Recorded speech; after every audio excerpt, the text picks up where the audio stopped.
You've been told to save 25 times your annual expenses, withdraw 4% per year in retirement, and you'll never run out of money. That rule was invented in 1994. Bill Clinton was president.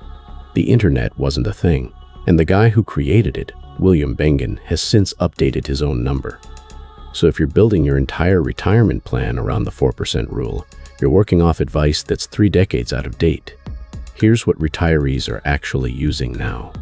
The 4% rule came from a 1994 paper by financial advisor William Bengen. He analyzed historical market data from 1926 to 1976 and found that a retiree who withdrew 4% of their portfolio in year 1, adjusting for inflation each year after, would survive any 30-year retirement period without going broke. That was genuinely useful research.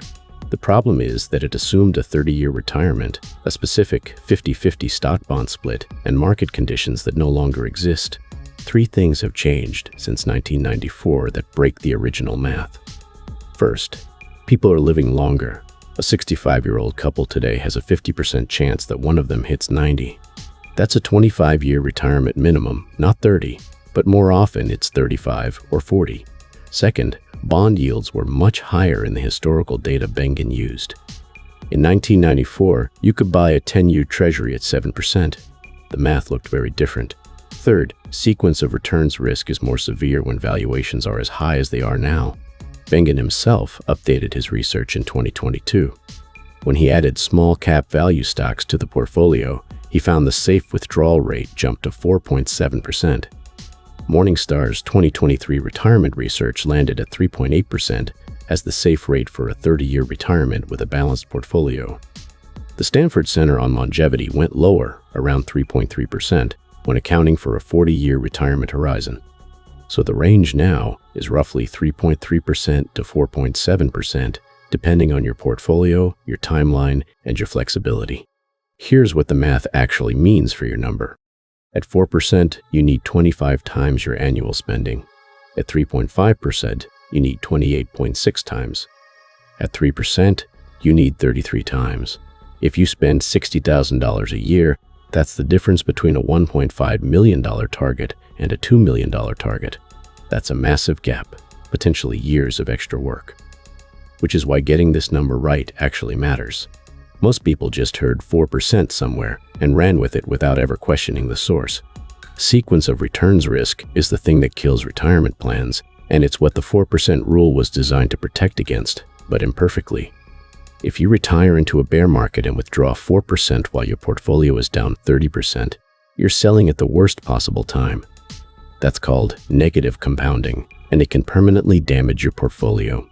The research shows the first 5 years of retirement are the most dangerous. One bad sequence early on and even a 3.5% withdrawal rate can fail. The smartest approach most fee-only financial planners are recommending now is a dynamic withdrawal strategy, not a fixed percentage. In good market years, you withdraw 4 to 4.5%. In bad years, you pull back to 3 to 3.5%.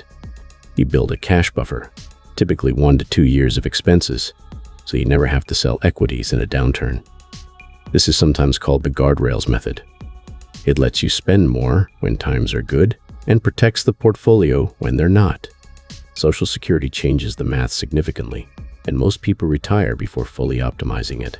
Every year you delay claiming Social Security past age 62, your benefit grows by roughly 6 to 8% guaranteed. Delaying from 62 to 70 can increase your monthly check by as much as 76%. For most people with savings, that means drawing down the portfolio for a few years while delaying Social Security, then permanently reducing your required withdrawal rate once those benefits kick in. If you're early in your career, here's the practical takeaway. The 4% rule is still a reasonable planning guideline, but build in margin. Target 25 to 30 times your expenses, not exactly 25.